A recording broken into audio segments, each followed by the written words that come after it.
नमस्कार, मैं हूं दीपाली राणा। आप देख रहे हैं आवाज समाचार। शुरुआत कर लेते हैं इस वक्त के हेडलाइंस के साथ।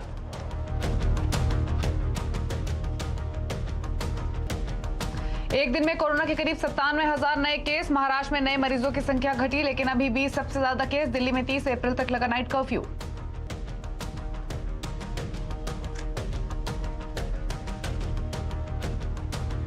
गुजरात में कोरोना के बढ़ते नंबर से गुजरात हाईकोर्ट नाराज। कहा, जरूरत है तो राज्य सरकार 3 से 4 दिन में कर्फ्यू, लॉकडाउन पर ले फैसला। सीएम रूपाणी आज करेंगे मीटिंग।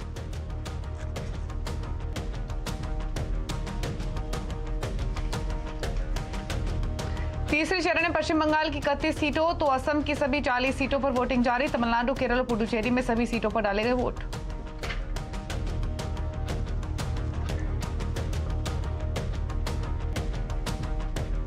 अनिल देशमुख के खिलाफ सीबीआई जांच के बॉम्बे हाई कोर्ट के फैसले को सुप्रीम कोर्ट में महाराष्ट्र सरकार ने दी चुनौती। सीबीआई के दायरे पर उठाए सवाल।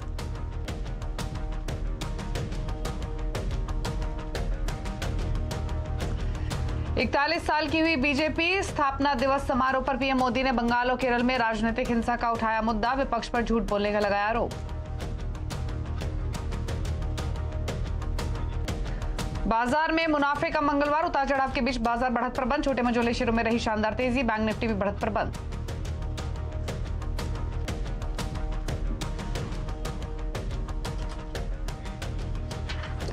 बुलेटिन की शुरुआत कोरोना अपडेट के साथ। कोरोना की बेकाबू रफ्तार डरा रही है। लगातार ये तीसरा दिन है जब कोरोना का कांटा 1 लाख के इर्द गिर्द चक्कर लगा रहा है। हालांकि 1 लाख से ज्यादा मरीजों का आंकड़ा पार करने के बाद ये नंबर कुछ घटा है, लेकिन अभी भी ये 97,000 पर है। ऐसे में सख्ती सब जगह बढ़ाई जा रही है। दिल्ली सरकार ने नाइट कर्फ्यू लगा दिया है, तो उधर गुजरात हाईकोर्ट ने रूपाणी सरकार से सख्त उपाय करने को कहा है। आज स्वास्थ्य मंत्री भी सबसे बात करेंगे। डिटेल्स के लिए हमारे साथ दीपाली, विवेक गुप्ता, मनीष देसाई हैं, लेकिन सबसे पहले बात करेंगे दीपाली नंदा से। दीपाली, बताइए अब तक का क्या अपडेट है कोरोना को लेकर, क्योंकि डेवलपमेंट्स चारों तरफ हो रही हैं। दिल्ली में भी नाइट कर्फ्यू लगाया गया है। देखिए, राजधानी दिल्ली में भी पिछले कुछ हफ्तों से कोरोना की रफ्तार दोगुनी हो गई है। इसी के मद्देनजर अब महाराष्ट्र के बाद दिल्ली सरकार ने भी नाइट कर्फ्यू लगाने का फैसला लिया है। ये फैसला आज रात 10 बजे से लागू होगा और 30 अप्रैल तक लागू रहेगा। हर रात 10 बजे से लेकर सुबह 5 बजे तक दिल्ली में नाइट कर्फ्यू रहेगा और बेवजह जो लोग नाइट कर्फ्यू के दौरान अपने घरों से बाहर निकलेंगे उनके खिलाफ सख्त कार्रवाई की जाएगी। इस नाइट कर्फ्यू में bank, ATM, petrol pump, CNG pumps को इंक्लूड नहीं किया गया है। वहीं अगर जो जरूरत के सामान की दुकानें हैं वो भी इस नाइट कर्फ्यू में शामिल नहीं होंगी। वो जब तक चाहे उनका जो टाइमिंग है तब तक वो खोली जा सकती हैं। दिल्ली में आना या दिल्ली से बाहर जाने की भी कोई बंदिश नहीं होगी। इसके लिए कोई अलग से ई पास की जरूरत नहीं पड़ेगी। अगर रोजाना आ रहे नंबर्स की अब बात की जाए तो 96,000 से ज्यादा नए मरीज देश भर में एक दिन में मिले हैं और 448 लोगों की जान कोरोना की वजह से गई है। जैसा कि हम अपने दर्शकों को बता चुके हैं कि 8 अप्रैल को प्रधानमंत्री राज्यों के मुख्यमंत्रियों के साथ कोरोना पर समीक्षा बैठक करने जा रहे हैं। उससे पहले आज शाम 6 बजे केंद्रीय स्वास्थ्य मंत्री डॉक्टर हर्षवर्धन राज्यों के स्वास्थ्य मंत्रियों के साथ बैठक करने जा रहे हैं। इसमें दिल्ली, महाराष्ट्र, पंजाब, केरल, कर्नाटक और उत्तर प्रदेश के स्वास्थ्य मंत्री शामिल होंगे। किस तरह से जो कोरोना की दूसरी लहर है जिसके तहत हम देख रहे हैं संक्रमण तेज होता हुआ दिखाई दे रहा है, इसकी रोकथाम के लिए क्या रणनीति बनाई जाए, इस पर चर्चा की जाएगी इस वीडियो कॉन्फ्रेंस में। और ज्यादातर लोगों का कहना तो ये है कि नाइट कर्फ्यू का फैसला सही है, लेकिन लोगों को खुद जागरूक होना चाहिए। देखिए खास रिपोर्ट। दिल्ली में कोरोना के बढ़ते मामलों के मद्देनजर बड़ा फैसला दिल्ली सरकार ने लिया है। आज से रात 10 बजे से लेकर सुबह 5 बजे तक दिल्ली में नाइट कर्फ्यू रहेगा, यानी कि किसी भी तरीके की आवाजाही की परमिशन नहीं होगी, पाबंदी रहेगी। इस वक्त मंडी हाउस में हम मौजूद हैं। यहाँ जो लोग हैं उनसे रिएक्शन जान लेते हैं। आज से नाइट कर्फ्यू शुरू हो रहा है, रात 10 से लेकर सुबह 5 बजे तक नहीं जा सकते। कैसा डिसीजन लग रहा है? सही है, ऐसे तो होना ही चाहिए, बल्कि तो 7 से 5 बजे तक होना चाहिए। अच्छा, और जल्दी करना जी, क्योंकि 10 बजे के बाद तो ऐसे लोग निकलते नहीं है। जो काम करने वाले व्यक्ति हैं, जॉब करने वाले, वो तो 7 के बाद ही आते हैं ना, छूट होती है। और रात में तो ऐसे भी बंद रहता है, चाहे वो बंद है तो कोई बात नहीं हो, तो बंद होना चाहिए वैसे भी। सर क्या लगता है आपको, नाइट कर्फ्यू लगा दिया गया है रात 10 बजे से सुबह 5 बजे तक कोरोना के चलते, तो आपको लगता है इससे थोड़ी मदद होगी, सख्ती और होनी चाहिए? मैं कोई मदद नहीं होगी। हाँ। क्योंकि अभी मैं आनंद विहार बस अड्डे से आ रहा हूँ। हाँ। वहाँ पे इतनी भीड़ है, ना तो लोगों ने मास्क लगा रखा ना कुछ लगा रखा है, बिल्कुल सोशल डिस्टेंस कोई वो नहीं है वहाँ पे। तो मुझे इससे कोई औचित्य नहीं है कि आज से 10 बजे कोई उसका मतलब नहीं है। सख्ती ज्यादा करनी चाहिए, ज़्यादा करनी पड़ेगी मैडम, बिल्कुल। तो यहाँ पर आप देख रहे हैं कि जिस तरीके से लोग बता रहे हैं कि कई मायनों में ये डिसीजन सही भी लगता है कि इससे सख्ती की शुरुआत होगी, लेकिन ज्यादातर लोगों का कहना यह है कि खुद को जागरूक रहना पड़ेगा और सरकार को ज्यादा सख्ती दिखानी पड़ेगी। मुंबई और महाराष्ट्र से भी अपडेट ले लेते हैं। दिल्ली से अपडेट तो आपने देखा, हमारे साथ विवेक गुप्ता बने हुए हैं। विवेक, बताइए महाराष्ट्र या फिर मुंबई के क्या हालात हैं कोरोना को लेकर?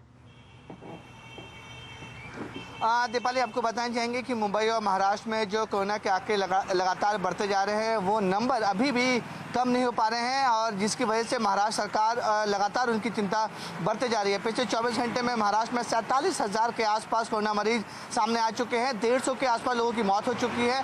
और मुंबई की बात करें तो मुंबई में 24 घंटे में 9,500 के आसपास कोरोना मरीज आ चुके हैं और 21 लोगों की मौत हो चुकी है। यानी कि जो मौत का आंकड़ा है वो लगातार बढ़ता जा रहा है और जो कोरोना वायरस के जो मामले हैं वो भी लगातार बढ़ते जा रहे हैं। हालात दीपाली इतनी खराब होती जा रही है कि पुणे शहर में एक भी वेंटिलेटर अभी उपलब्ध नहीं है। जो डेटा सामने आ रहा है और जो वहाँ के म्युनिसिपल कमिश्नर से बातचीत हुई हमारी, उन्होंने साफ तौर पे कह रहे हैं कि मरीज काफ़ी ज़्यादा तादाद में आ रहे हैं, जो नंबर है वो पुणे में काफ़ी ज़्यादा बढ़ रहे हैं और हालात ऐसी होगी कि एक भी वेंटिलेटर अभी पुणे शहर में उपलब्ध नहीं है। यही वजह है कि जो पुणे के मरीज़ हैं उन्हें पुणे ग्रामीण और पिंपरी चिंचवड़ के जो दूसरे अस्पताल है वहाँ पर भेजा जा रहा है।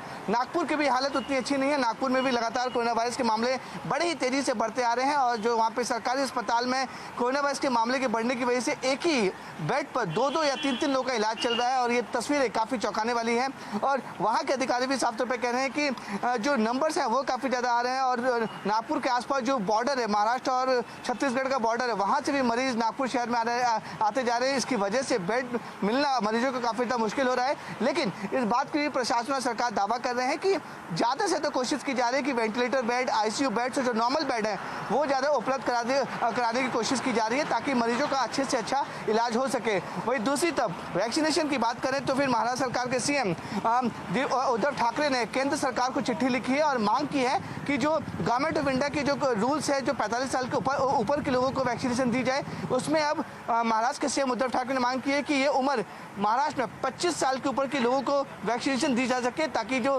मामले लगातार महाराष्ट्र में बढ़ने उस पर कहीं ना कहीं रोक लगाई जाए। यानी कि अब ये सेंटर के ऊपर डिपेंड करता है कि केंद्र सरकार CM उद्धव ठाकरे की चिट्ठी पर क्या जवाब देती है। CM उद्धव ठाकरे ने साफ तौर पर कहा है कि 25 साल की उम्र के अगर लोगों को वैक्सीनेशन दे दी जाएगी तो कोविड के मामले में महाराष्ट्र में जो नंबर्स हैं जो जितनी तेजी से बढ़ रहे हैं वो किसी तरह से कम किए जा सकेंगे। हालांकि शनिवार को ही महाराष्ट्र ने नई गाइडलाइन जारी की और नई गाइडलाइन के जरिए नाइट कर्फ्यू लगा दिया गया है, सेक्शन 144 इम्पोज कर दिया गया है और जितने भी प्राइवेट ऑफिसेज हैं उनको उन सभी को कहा गया है कि घर से काम करें।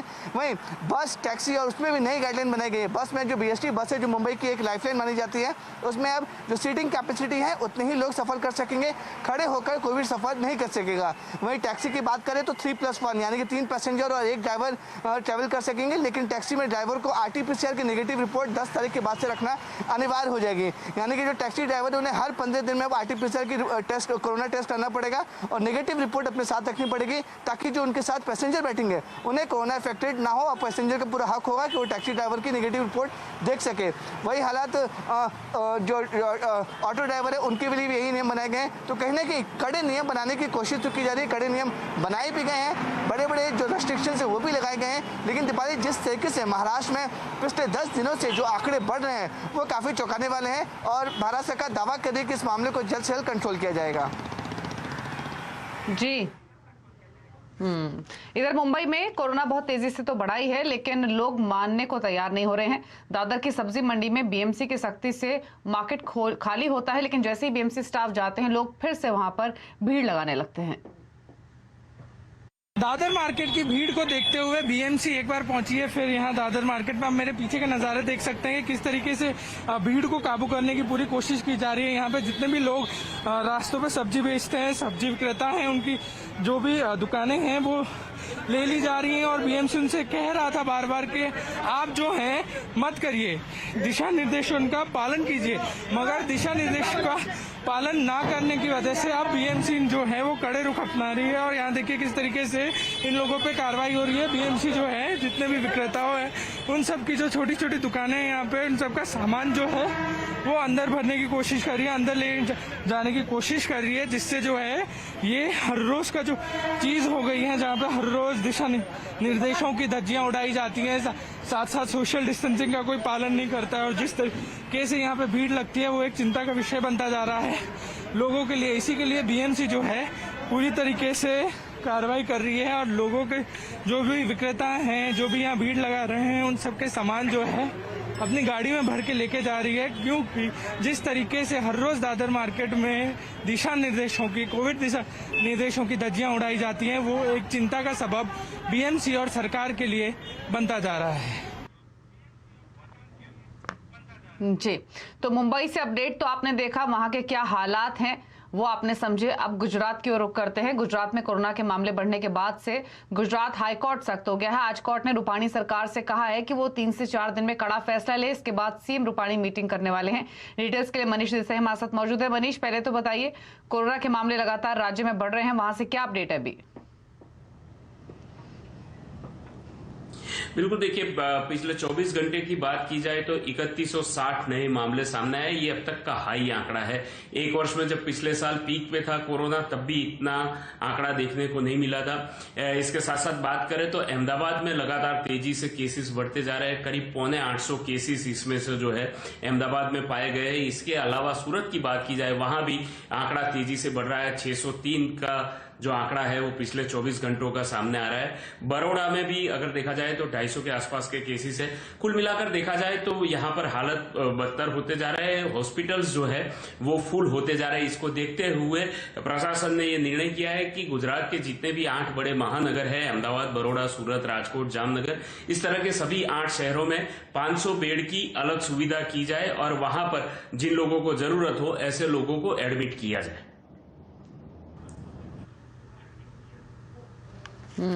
इसके अलावा गुजरात हाईकोर्ट ने भी निर्देश दिए हैं रूपाणी सरकार को, उससे जुड़ी हुई क्या डिटेल्स हैं?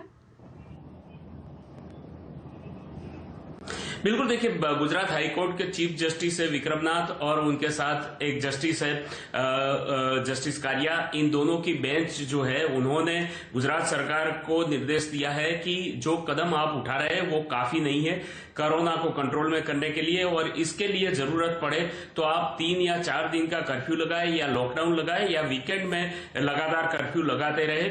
इसके अलावा जो जाहिर समारंभ होते हैं जहां पर ज्यादा पब्लिक इकट्ठा होती है, ऐसी जगहों पर सख्त से सख्त कार्रवाई हो और कोरोना के जो गाइडलाइंस है उसका सख्ती से पालन हो। साथ ही सरकार को यह निर्देश दिया है कि जल्दी से जल्दी इस पर फैसला करें। अगले 3 दिनों में 4 दिनों में इस पर फैसला लेना होगा। हालांकि जैसे हमें पता चल रहा है कि गुजरात सरकार के सीएम जो है विजय रूपाणी और डेप्यूटी सीएम नितिन पटेल दोनों सूरत में वहां की हालत का जायजा लेने के लिए पहुंचे, लेकिन वहीं से वो लोग एक मीटिंग करने वाले, इमरजेंसी मीटिंग करने वाले हैं जिसमें आरोग्य सचिव भी रहेंगे, हर शहर के कमिश्नर भी रहेंगे और जल्दी से इस पर फैसला आएगा कि गुजरात में लॉकडाउन लगाया जाए या कर्फ्यू लगाया जाए या कितने दिनों के लिए किस तरह की सुविधा खड़ी की जाए ताकि लोगों को और दिक्कत भी ना हो और कोरोना काबू में भी रहे, और जैसे हाईकोर्ट ने निर्देश दिया है या अवलोकन किया है उसका पालन भी हो।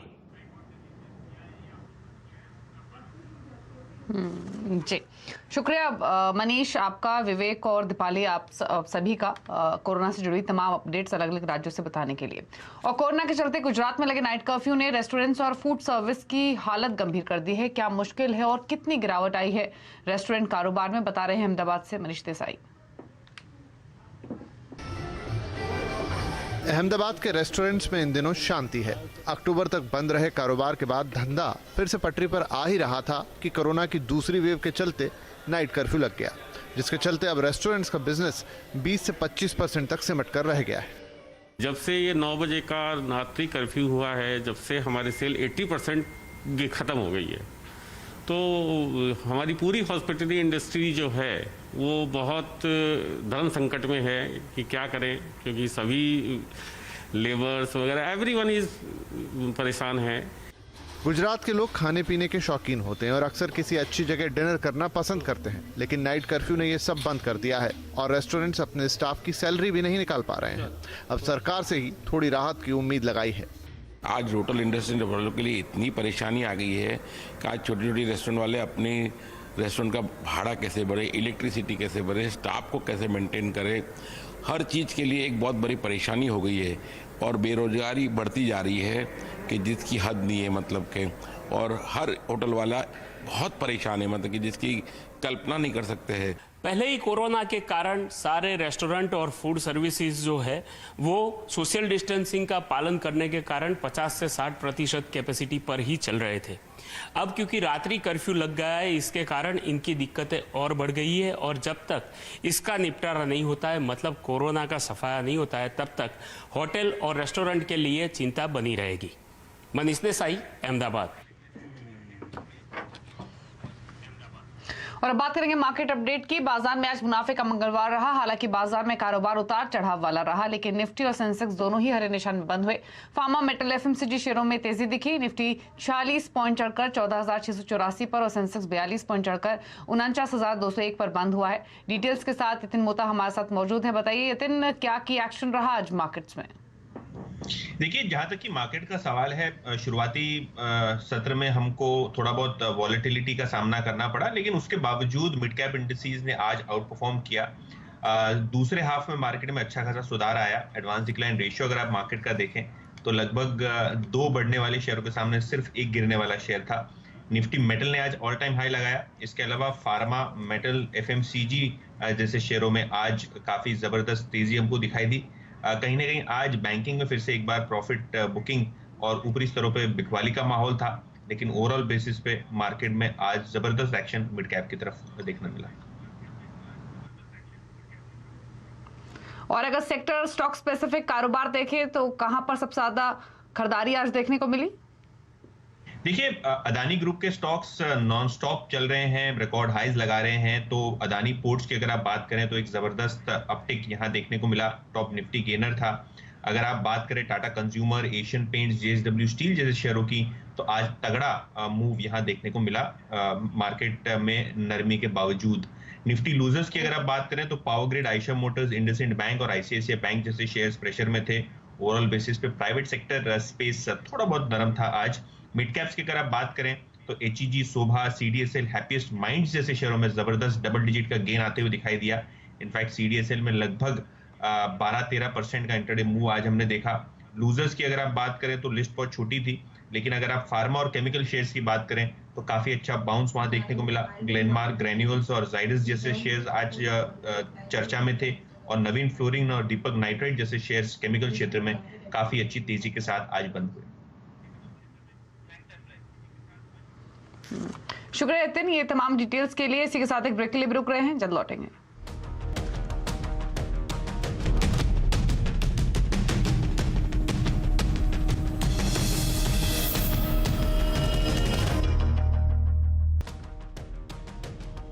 पश्चिम बंगाल और असम में तीसरे चरण के लिए मतदान जारी है। तीसरे चरण में पश्चिम बंगाल के दक्षिण 24 परगना, हावड़ा और हुगली समेत 31 सीटों पर वोट डाले जा रहे हैं, जबकि असम की 40 सीटों के लिए मतदान जारी है। आज तमिलनाडु में सभी 234 सीटों, केरल में 140 सीटों और पुदुचेरी में 30 सीटों के लिए भी वोटिंग हो रही है। लेकिन देश की नजरें टिकी हैं बंगाल पर, क्योंकि वहां पिछले 10 साल से सत्ता में काबिज टीएमसी को इस विधानसभा चुनाव में बीजेपी ने जबरदस्त चुनौती दी है।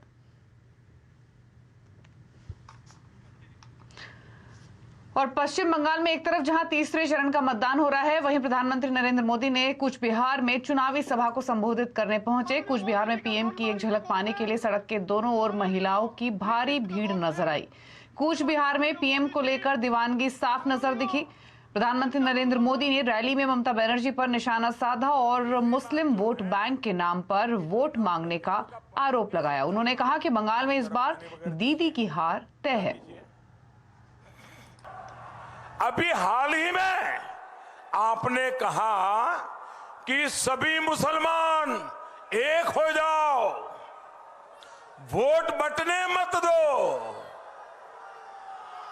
दीदी, आप ये कह रही है, इसका मतलब है कि आपको यकीन हो गया है कि मुस्लिम वोट बैंक की आपकी जो ताकत आप मानती थी, वो मुस्लिम वोट बैंक भी आपके हाथ से निकल गया है। मुस्लिम भी आपसे दूर हो गए हैं। आपको पब्लिकली ऐसा कहना पड़ रहा है, इसी से पता चलता है कि आप इलेक्शन हार गई है। और आज बीजेपी 41 साल की हो गई है। बीजेपी ने अपना 41वां स्थापना दिवस मनाया। प्रधानमंत्री मोदी ने इस मौके पर कार्यकर्ताओं को संबोधित किया। उन्होंने कार्यकर्ताओं को बीजेपी का बैकबोन बताया। इसके अलावा बीजेपी के अध्यक्ष जेपी नड्डा ने भी डॉक्टर श्यामा प्रसाद मुखर्जी और पंडित दीनदयाल उपाध्याय को श्रद्धांजलि दी। और कैसा रहा बीजेपी का 41 साल का सफर? बीजेपी ने कैसे देश भर में लहराया अपना परचम? आज आवाज अड्डा में इसी पर करेंगे बड़ी चर्चा शाम 5:57 पर।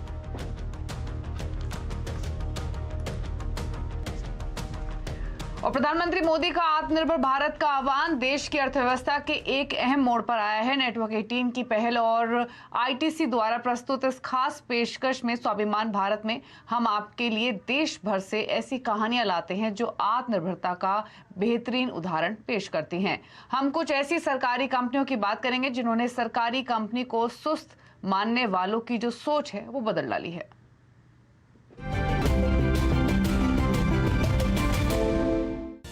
1853 में एक मामूली शुरुआत के साथ भारतीय रेलवे आज देश के सामाजिक आर्थिक विकास के लिए बेहद अहम साबित हुआ है। आज यह दुनिया का सबसे बड़ा और सबसे व्यस्त रेल नेटवर्क बन गया है, जो हर साल 6 अरब से अधिक यात्रियों और लगभग 75 करोड़ टन माल का परिवहन करता है।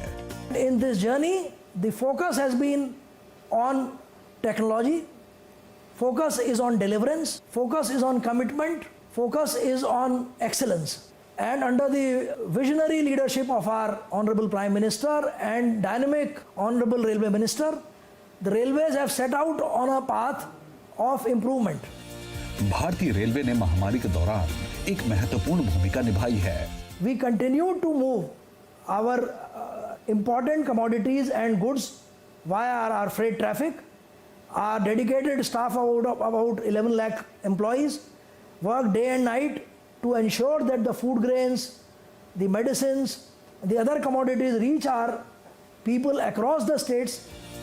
भारतीय रेलवे का लक्ष्य 2030 तक net zero carbon emissions railway का निर्माण करना है और इसी के साथ ये स्वाभिमान भारत के लिए एक सच्ची प्रेरणा का स्रोत है।